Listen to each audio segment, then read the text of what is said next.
Understanding War as Revealed to Me by My Son, a trilogy, Part 1.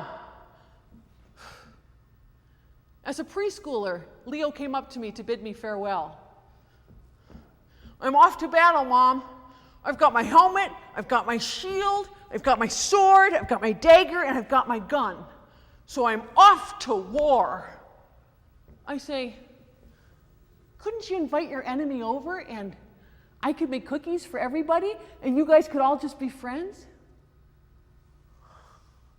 He looks at me like I just don't get it and says, but I want to use my helmet, my shield, my sword, my dagger, and my gun.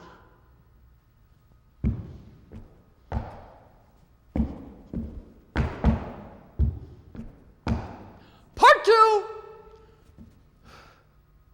Once in kindergarten, Leo was on a play date with Marguerite from his class on a play date. It was late September, so it was still warm, even though the leaves were starting to fall from the trees. Marguerite announced that they should build a home in the backyard. She instructed Leo to go get the swimming pool. He dutifully dragged the small blue plastic wading pool under the apple tree where she was standing. Marguerite began to fill it with leaves. She then instructed Leo to go get the lumber by the side of the house so that they could build a ramp entering their home. Marguerite got a rope and she tied one end around the apple tree and the other around the rocking horse parked outside their wading pool domicile.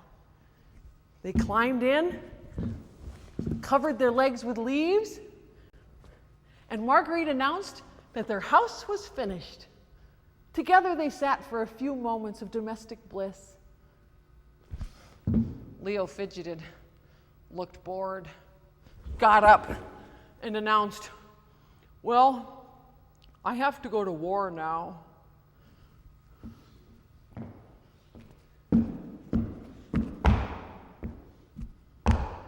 Part 3!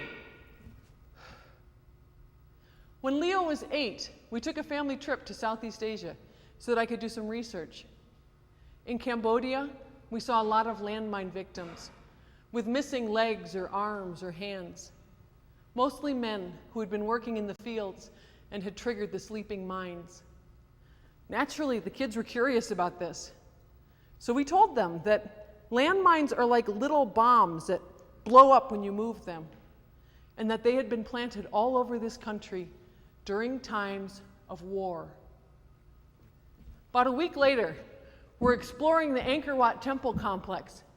We're walking down this stone walkway, and there on the stone floor, leaning against a wall, was a pretty teenaged Cambodian girl with no legs and just small stubs for arms. Her eyes looked up at us and then at her plastic bowl. I put some money in her bowl and smiled at her. Someone must put her there in the morning and pick her up at night. She couldn't possibly move herself anywhere.